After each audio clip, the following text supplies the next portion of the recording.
आज हम पढ़ेंगे डाइसेकेराइड। डाइसेकेराइड मतलब ऐसा कार्बोहाइड्रेट जिसके अंदर दो शुगर मॉलिक्यूल्स हैं, दो शुगर मॉलिक्यूल्स हैं। मतलब तुम लोग इसके अंदर ये भी बोल सकते हो कि इसमें क्या है, दो मोनोसेकेराइड। मोनोसेकेराइड मतलब एक, ठीक है। तो डाई मतलब दो, तो इसके अंदर क्या हो गए तुम्हारे, दो मोनोसेकेराइड शुगर्स हो गए। क्लियर हो गया? इतनी चीज क्लियर हो गई। अब इसके अंदर हम क्या पढ़ रहे हैं आज टुडे क्लास,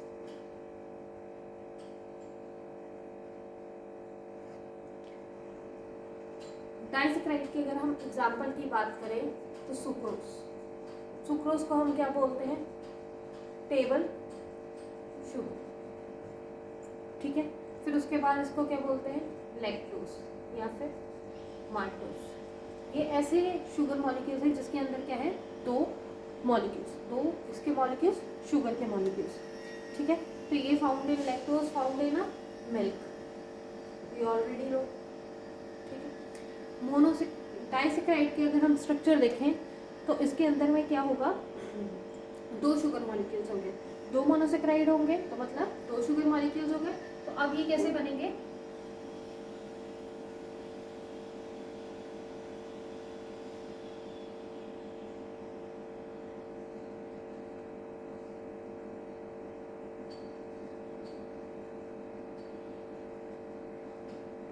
ठीक है। तो ये क्या है तुम्हारा, पेंटोज।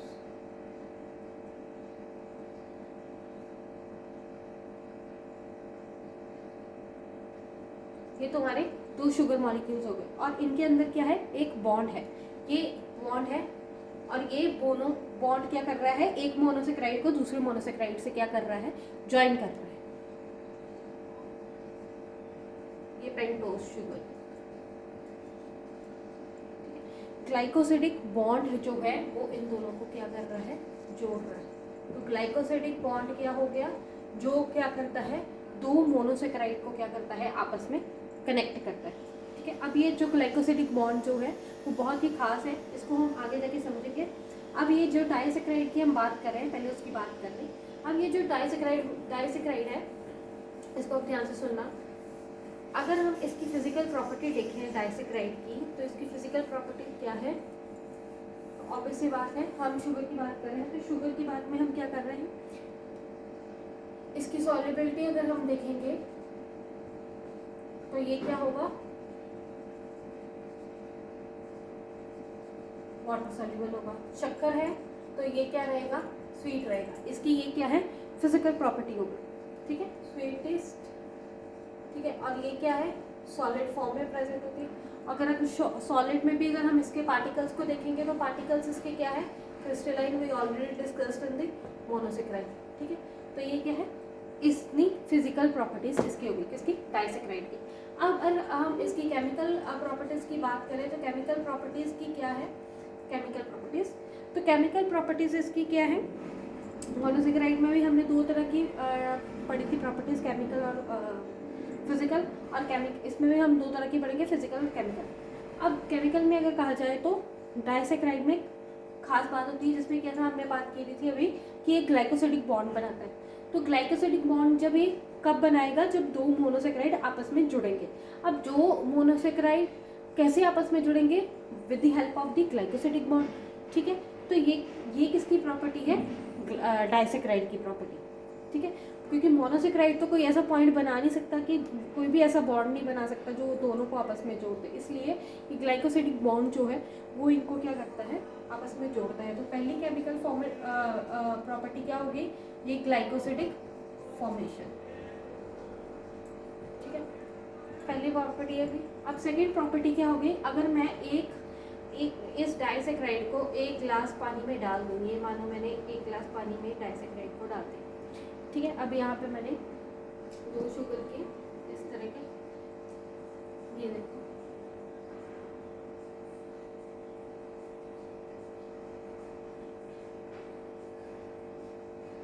ये यहाँ पे मैंने इसको डाल दिया। अब यह पानी, अब इसमें क्या है, पानी भरा है, अब पानी भरा है तो यहाँ से ये बॉन्ड जो है वो टूट जाएगा। अगर ये बॉन्ड जो अलग हो जाएगा तो ये बॉन्ड अलग होगा, किसकी वजह से होगा, हमने दो मोनोसेक्राइड मतलब अलग अलग हो गए, तो किसकी वजह से हुए, by the help of the hydrolysis process, ये हमने बात करी थी। अब ये दोनों दो मोनोसेक्राइड बदलने के लिए इसके अंदर कौन सी प्रोसेस हुई है, दो मोनोसेक्राइड को आपस में से तोड़ने के लिए ग्लाइकोसिडिक बॉन्ड को किसने तोड़ा है, हाइड्रोलाइसिस ने तोड़ा। क्लियर हो गए।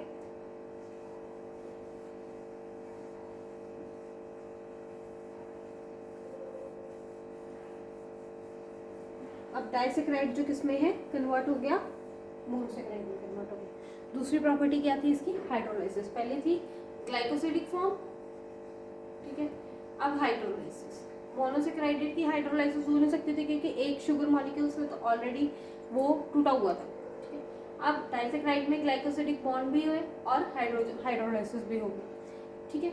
अब थर्ड इसकी प्रॉपर्टी की बात करें, थर्ड नहीं सॉरी, अब जैसे आगे आगे हम मोनोसेक्राइड के बारे में देखेंगे कि मोनोसेक्राइड के बारे में हमने देखा कि सिंपल उसके मोनोसेक्राइड की हमने सिंपल में अगर हमने बात की तो सिंपल में क्या था, दो तरह की चीज़ें पड़ी थी, मोनो और डाई, ठीक है। अब हम डाइसेक्राइड के अंदर, मोनोसेक्राइड के अंदर हमने पढ़ा था ये क्या है, रिड्यूसिंग शुगर है, ठीक है। रिड्यूसिंग शुगर क्या होते हैं, जो क्या है अपने जो केमिकल्स हैं, अपने जो मॉलिक्यूलर है वो क्या है अपना किसी अनदर पार्ट को देते हैं। जैसे हमने एग्जांपल ली थी किसी स्वीट डिश में कि कोई भी स्वीट डिश तुम लोगों ने ले, उसके लिक्विड पार्ट है तो लिक्विड पार्ट को तुम लोग क्या बोल सकते हो कि वो क्या है, नॉन रिड्यूसिंग शुगर है। अगर वो लिक्विड पार्ट को तुम जो अपना पार्ट किसी और को दे दे, आधा हिस्सा अपना दूसरा किसी को दे दे, जैसे फॉर एग्जांपल आज फिर भी हम बात कर लेते हैं, कोई भी रिड्यूसिंग शुगर जो हो गई, कोई भी रिड्यूसिंग शुगर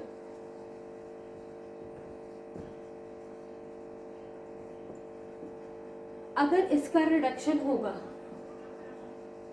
रिडक्शन में दिमाग नहीं लगाना, रिडक्शन क्या होता है वो भी मैं बताऊंगी। अगर इसका रिडक्शन होता है मतलब एक कार्बोहाइड्रेट है तो कार्बोहाइड्रेट का जब इसका रिडक्शन होगा तो वो क्या है, रिडक्शन होने के बाद ये किसमें कन्वर्ट हो जाएगा, एसिड में कन्वर्ट हो जाएगा, ठीक है। कोई भी एक कार्बोहाइड्रेट उसका क्या होगा, रिडक्शन होगा, जिसका रिडक्शन या हो सकता है या होगा तो उसको हम क्या बोलते हैं, जो वो एसिड में कन्वर्ट हो जा सकते हैं तो वो क्या है, रिड्यूसिंग शुगर हम इसमें बोलते हैं। नुकसान वाली बात अब इसमें ये है कि जो कार्बोहाइड्रेट होता है कि उसका रिडक्शन होने के बाद वो क्या है, कन्वर्ट हो जाता है एसिड में, इसलिए हम इसको बोलते हैं कि जो रिड्यूसिंग शुगर है वो हमारी बॉडी के लिए हार्मफुल है, ठीक है। ये हमने कल भी बात करी थी, आज फिर से हम बात कर रहे थे।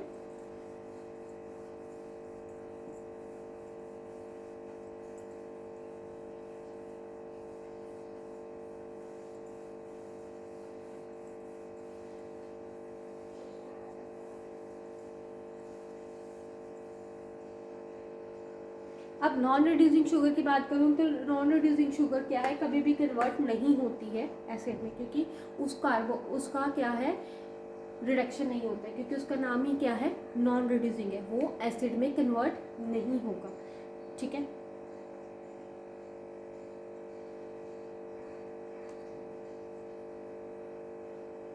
इसीलिए फूड प्रोडक्ट्स में हमेशा ही नॉन रिड्यूसिंग जो शुगर है वो यूज़ की जाती है। अब रिड्यूसिंग शुगर हमने बात कर ली।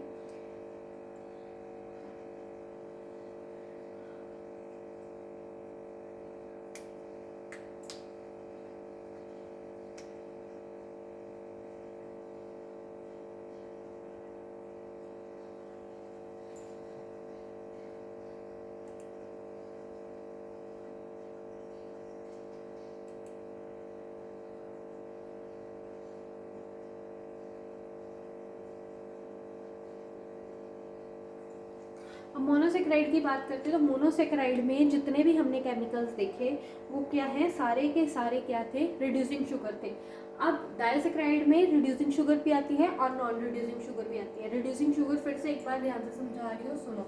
जैसे ये क्या है, एक शुगर मॉलिक्यूल है, शुगर मॉलिक्यूल के पास एक इलेक्ट्रॉन है और ये कोई केमिकल है, ठीक है। अब इस शुगर की क्या हो रही है, रिडक्शन हो रही है। अब इसकी रिडक्शन होने के बाद ये क्या है, चेंज हो जाएगा इनटू द एसिड, ठीक है। अब इसका जो इलेक्ट्रॉन था ये चलेगा था इसके पास, ठीक है। अब ये जो था कन्वर्ट हो गया किसमें, एसिड में, ठीक है। तो इसलिए इसको हम क्या बोलते हैं, रिड्यूसिंग शुगर बोलते हैं। नॉन रिड्यूसिंग शुगर में ऐसा कुछ भी नहीं होता, ठीक है। तो नॉन रिड्यूसिंग शुगर और रिड्यूसिंग शुगर पता चल गया कि डाइसैकेराइड में दोनों ही शुगर्स आती हैं। डाइसैकेराइड में कौन कौन सी शुगर्स आ रही हैं? दो, reducing sugar and your non reducing sugar. लेकिन मोनोसैकेराइड में हमेशा ही रिड्यूसिंग शुगर आती है। इसीलिए जो तुम्हारे फूड पार्टिकल्स होते हैं उसमें क्या है, नॉन रिड्यूसिंग शुगर की मात्रा सबसे ज़्यादा होती है। ठीक है, क्लियर हो गया?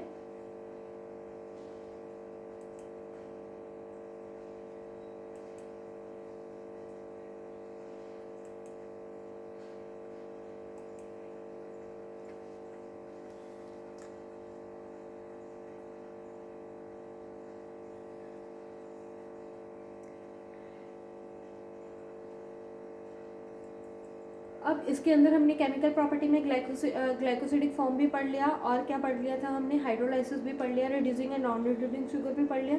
अब जो डाइसैकेराइड है ये क्या होते हैं? लेस रिएक्टिव होते हैं देन दी मोनोसैकेराइड। मतलब जो डाइसैकेराइड है वो क्या है, मोनोसैकेराइड जो है वो जल्दी किसी भी रिएक्शन में पार्टिसिपेट कर लेते हैं। जो डाइसैकेराइड है वो स्टेबल है, मतलब ज़्यादा गुस्से वाले नहीं है, वो इतनी जल्दी अपना केमिकल नेचर नहीं बदलते।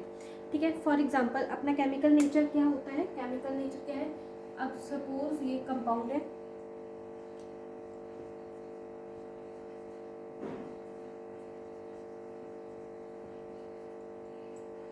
ठीक है, अगर इसको मैं बात कर लूँ C2H6, ये मैंने इसको इसमें कन्वर्ट कर दिया। अब इसमें क्या है? C2H5, ये क्या है? कन्वर्ट हो गया।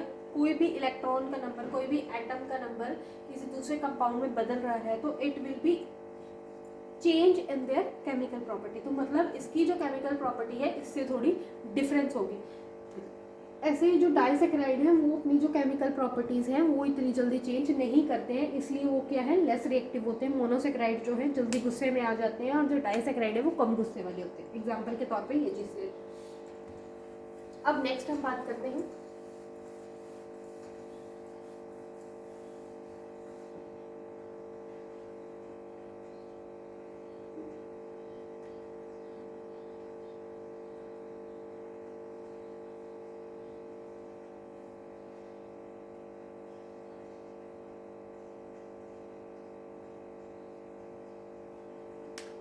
अगर हम रिपीट कर लें तो कल की क्लास में हमने क्या पढ़ा था? कार्बोहाइड्रेट्स फैमिली है, ठीक है, उसके अंदर दो कंपाउंड होते हैं, सिंपल और कॉम्प्लेक्स। और सिंपल के अंदर दो हैं, डाई और मोनो। मोनो मीन्स सिंगल और डाई मीन्स डबल। और मोनो में क्या आता है? Galactose, fructose, glucose. And di में क्या आता है? Sucrose, lactose, maltose. ठीक है, ये चीज़ें डाइसैकेराइड में आती है। इनकी लेस प्रॉपर्टीज़ क्या है? कन्वर्टिंग है। नॉन रिड्यूसिंग और नॉन रिड्यूसिंग शुगर्स के बारे में हमने पढ़ा। अब अगर हम आगे की बात करें तो इसके अंदर हम बात करते हैं, नेक्स्ट हमने बोला है कॉम्प्लेक्स कार्बोहाइड्रेट। तो कॉम्प्लेक्स कार्बोहाइड्रेट क्या है? इसके अंदर हमें क्या है? मल्टीपल शुगर मॉलिक्यूल्स दिखाई देते हैं। मल्टीपल शुगर मॉलिक्यूल्स क्या होते हैं? ये जो शुगर मॉलिक्यूल होते हैं ये एक से ज़्यादा शुगर मॉलिक्यूल होने की वजह से हम इसको क्या बोलते हैं? मल्टीपल शुगर मॉलिक्यूल्स बोलते हैं। और इसको अनदर नेम क्या है? पॉलीसैकेराइड। इसमें क्या है? काफ़ी सारे मोनोसैकेराइड्स जो हैं वो प्रेजेंट होते हैं, इसलिए इसको हम क्या बोलते हैं? मोनोसैकेराइड बोलते हैं। फॉर एग्जांपल अगर मैं आपको समझाने की कोशिश करूं तो ये एक मॉलिक्यूल है, ये कार्बोहाइड्रेट है, ये एक मोनोसैकेराइड है, ये एक मोनोसैकेराइड, मोनोसैकेराइड, मोनोसैकेराइड, मोनोसैकेराइड। ठीक है, ये काफ़ी सारे मोनोसैकेराइड है, मोनोसैकेराइड है, ये से काफ़ी सारे। ठीक है, और यहाँ पे भी एक है, ये है, ये भी एक मोनोसैकेराइड और मोनोसैकेराइड है। और ये क्या है? तुम्हारा एक single monosaccharide. This is your monosaccharide, this is your disaccharide and this is your polysaccharide. ठीक है, काफ़ी सारे मोनोसैकेराइड्स मिलके क्या बना रहे हैं? मोनोसैकेराइड, पॉलीसैकेराइड बना रहे हैं। अब जैसे हम क्या बोल रहे हैं कि अब हम ये बार बार बोल रहे हैं जो कार्बोहाइड्रेट है वो हमें एनर्जी देने का काम कर रहे हैं। कैसे? ठीक है, अब वो कैसे? बहुत अच्छी बात है कि हमें एनर्जी मिल रही है, लेकिन हमारी जो बॉडी की सेल है, ठीक है, जैसे कि हमारी बॉडी की एक सेल है, फॉर एग्जांपल इस सेल को एक एनर्जी चाहिए। ये एक हमारी बॉडी है, इसके अंदर ये सेल है और सेल को क्या चाहिए? एनर्जी चाहिए। ठीक है, अब इस सेल में एनर्जी बॉडी के अंदर में, जैसे मान लो सपोज एक डाइसेक्राइड पड़ा हुआ, अब ये डाइसेक्राइड भी तो कार्बोहाइड्रेट है, ठीक है। अब ये डाइसेक्राइड कार्बोहाइड्रेट है, तो जब ये इस सेल के अंदर जाएगा, लाइक टू बी दिस, हमारी बॉडी जो है इस डाइसेक्राइड का इस्तेमाल नहीं कर पाएगी। क्यों? क्योंकि from the production of the energy, क्यों? क्योंकि इसको पहले हमारी बॉडी क्या है, मोनोसेक्राइड में कन्वर्ट करेगी, ठीक है। मोनोसेक्राइड में बदलने के बाद फिर ये क्या करेंगे, इससे बनेगी एनर्जी। एनर्जी मतलब क्या बनेगी, एटीपी। अब हमारे सेल को मोनोसेक्राइड की लैंग्वेज समझ आती है, उसको डाई या पॉली की समझ नहीं आती है, ठीक है। उसको सिर्फ मोनोसेक्राइड की समझ आती है, ठीक है। अब मोनो मीन्स सिंगल, जब इसका मतलब ये है कि जब मैं मोनोसेक्राइड की बात करूं तो एक ही बार में इससे पूरी एनर्जी मिल जाएगी, डायरेक्टली पूरी की पूरी एटीपी इससे क्या है, एक ही बार में हमें सारी की सारी एनर्जी मिल जाएगी। अब जैसे यहाँ पे डाइसेक्राइड की मैं बात करूँ तो पहले ये वाले मॉलिक्यूल की एनर्जी मिलेगी, फिर ये वाले मॉलिक्यूल की एनर्जी मिलेगी। अब मोनो की बात करूँ तो ये मोनो सिंगल, अब मोनो में क्या है, उसी टाइम तुरंत ही इसकी हमें एनर्जी मिल जाएगी। लेकिन पॉलीसेक्राइड में क्या है, पहले इसकी एनर्जी मिलेगी, फिर इसकी एनर्जी मिलेगी, फिर इसकी एनर्जी मिलेगी, फिर इसकी एनर्जी मिलेगी। मतलब धीरे धीरे धीरे एक एक मोनोसेक्राइड बनेगा, फिर बनेगा, बनने के बाद फिर एक एक की एनर्जी हमें मिलेगी। तो इसके अंदर हम ये बोल सकते हैं कि जो पॉलीसेक्राइड है वो क्या है, it shows the gradual increase of the energy, gradual release of the energy.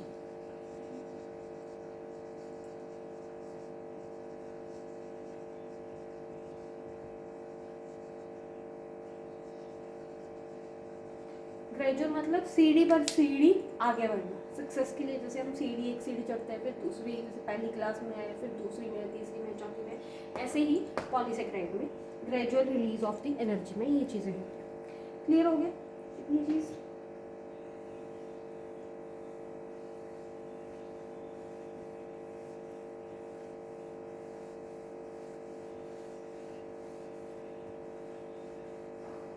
अब हमारी सेल जो है वो मोनोसेक्राइड से एनर्जी बनाना चाहती है, ठीक है।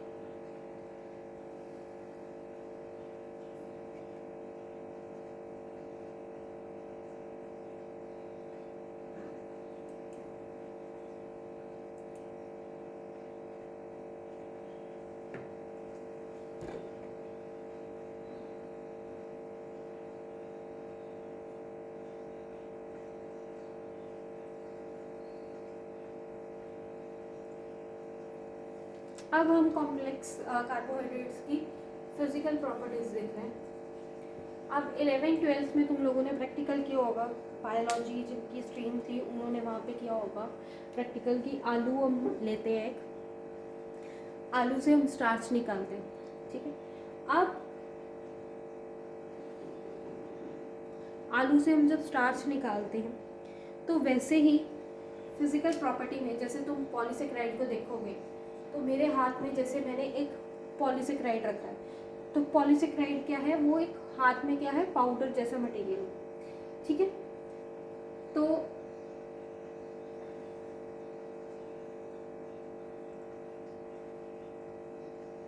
ये पाउडर जैसा है,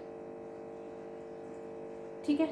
अब मैंने पढ़ा था कि जो मोनोसेक्राइड है या डाइसेक्राइड है वो क्या है कि पानी में डालो तो घुल जाता है। तो मुझे लगा कि पॉलीसेक्राइड भी ऐसा ही होगा कि घुल जाएगा पानी में जाके, ये भी कॉम्प्लेक्स का है, पॉलीसेक्राइड भी जाके पानी में घुल जाना चाहिए। लेकिन जैसे ही पॉलीसेक्राइड को मैं पानी में डिज़ोल्व करती हूँ ये डिज़ोल्व नहीं होता, ठीक है।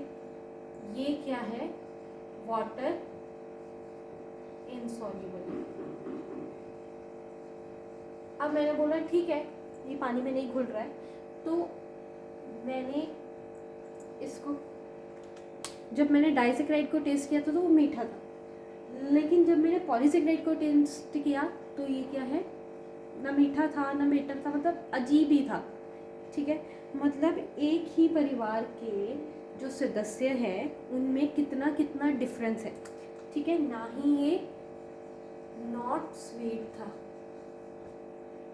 ठीक है, अब देखो कार्बोहाइड्रेट के परिवार में मोनोसेक्राइड और मोनोसेक्राइड और डाइसेक्राइड क्या थे, स्वीट थे।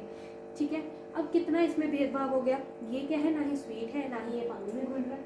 अब तीसरी जो प्रॉपर्टी है, इसकी तीसरी प्रॉपर्टी क्या थी,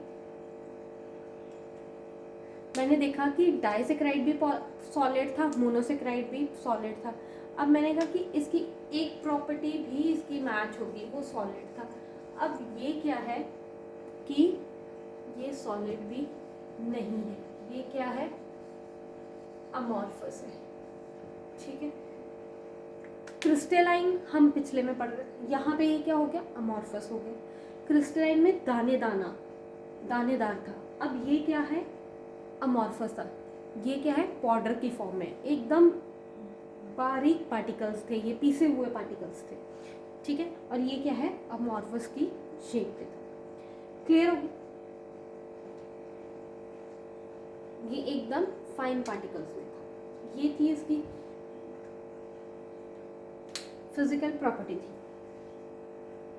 ये सबसे घर वालों से थोड़ा सा बुजुर्ग है, तो बुजुर्ग होने की वजह से ये सबसे घर में से थोड़ा सा अलग है।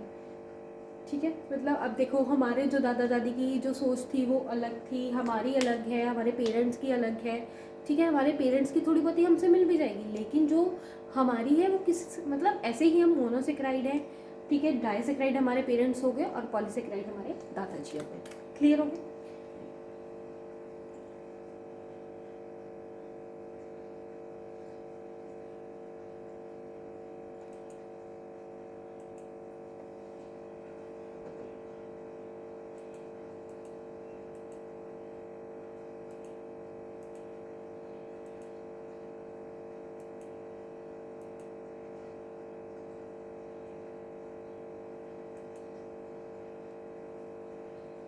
अब हम पॉलीसेक्राइड की केमिकल प्रॉपर्टीज देखते हैं।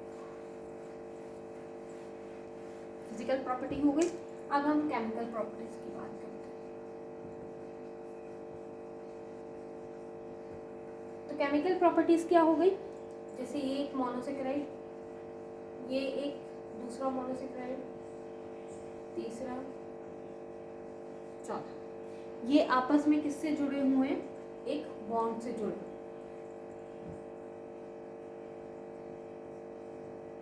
इनकी पहली केमिकल प्रॉपर्टी किससे मैच हो गई, डाइसेक्राइड से मैच हो गई कि ये क्या है, एक बॉन्ड से जुड़े हुए। किस बॉन्ड से, that is your glycosidic bond. ये प्रॉपर्टी इनकी आपस में मैच होती है।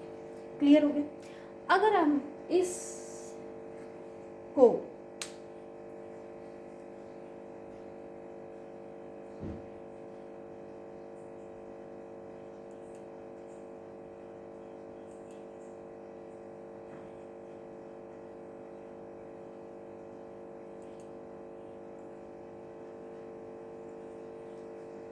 अगर मैं इसको दूसरी प्रॉपर्टी को, हाइड्रोलाइसिस को क्या करती हूँ, अब इसको पानी में डालते हैं, ये ग्लाइकोसिडिक बॉन्ड क्या है, इसमें से ब्रेक डाउन हो जाएगा। तो ब्रेक डाउन होने की वजह से ये क्या है, हाइड्रोलाइसिस बॉन्ड को शो करेगा। तो हाइड्रोलाइसिस बॉन्ड को जब शो करेगा तो ये भी एक प्रॉपर्टी इसकी डाइसेक्राइड के साथ मैच होती है। ठीक है, ये डाइसेक्राइड के साथ मैच होती है, तो ये क्या है, नॉन रिड्यूसिंग शुगर नहीं है। थर्ड प्रॉपर्टी इसकी मैच नहीं होती, ये क्या है, non reducing sugar in nature होती है। सॉरी,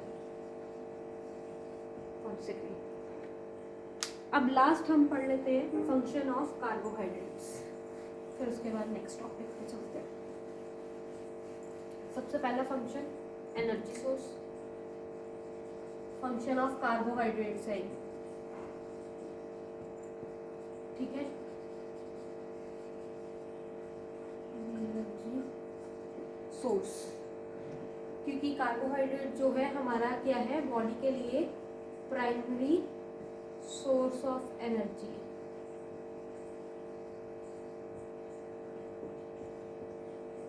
ठीक है,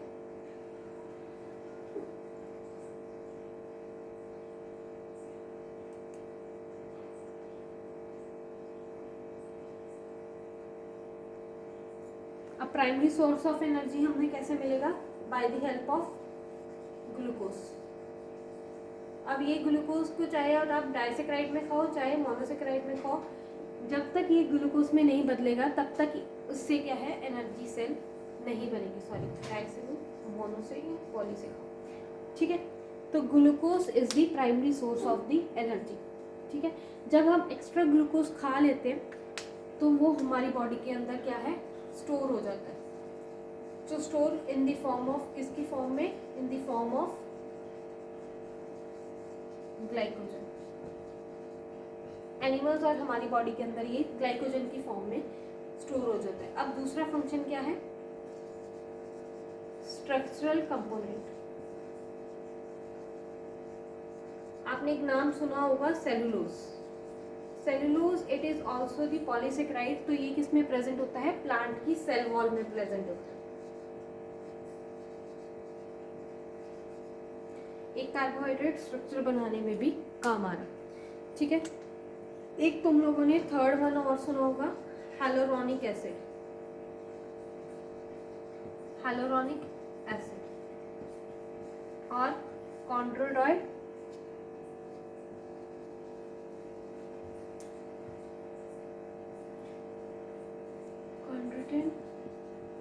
सरफेस, ठीक है। अब ये क्या है, इसके अंदर ही स्ट्रक्चर्स के कंपोनेंट बनते हैं, हाइड्रोक्लोरिक और कॉन्ड्रोटिन। अब तीसरा जो है इसके अंदर फंक्शन क्या है, सेल सिग्नलिंग। अब ये एक सेल है और ये एक दूसरी सेल है।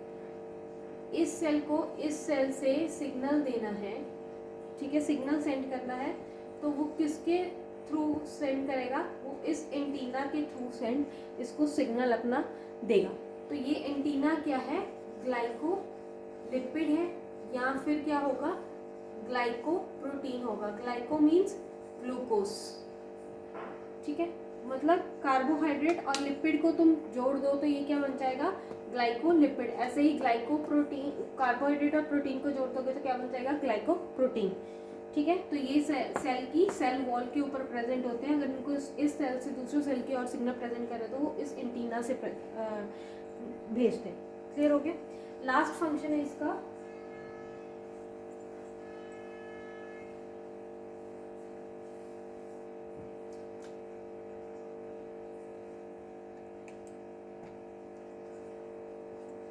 Dietary fibre. हम हरे पत्ते की सब्जियां खाते हैं, ठीक है। तो हरे पत्ते की सब्जियां खाने में क्या होता है, जिस दिन भी आप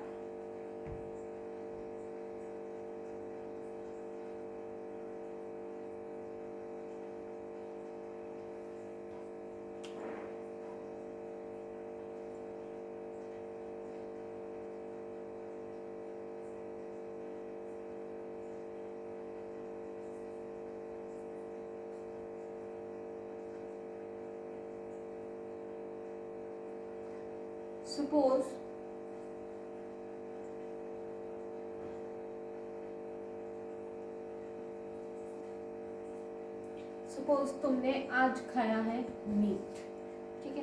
ये मीट खाने के बाद तुम नेक्स्ट डे खाओ ग्रीन लीव्स के फ्रूट, जितने भी साग हो गया, मकई हो गई, ऐसे साग हो गया तुम्हारा, ठीक है, और पालक हो गई, ऐसी चीज़ें तुम ग्रीन लीव्स वाले फूड खाओ।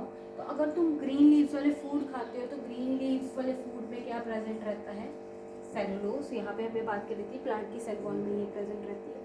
तो ये सेलुलोज जो है अगर तुम खाते हो तो ये सेलुलोज तुम्हारी बॉडी में डाइजेस्ट नहीं हो पाती है। अगर ये डाइजेस्ट नहीं होगी तो तुम्हारी गट को ये क्या करेगी, हेल्दी रखेगी। इसकी वजह से तुम्हें बोला जाता है कि अपने पेट को हेल्दी रखने के लिए ये ग्रीन लीफी वेजिटेबल्स तुम्हें खानी चाहिए। क्लियर हो गया। ये था तुम्हारा आज का टॉपिक।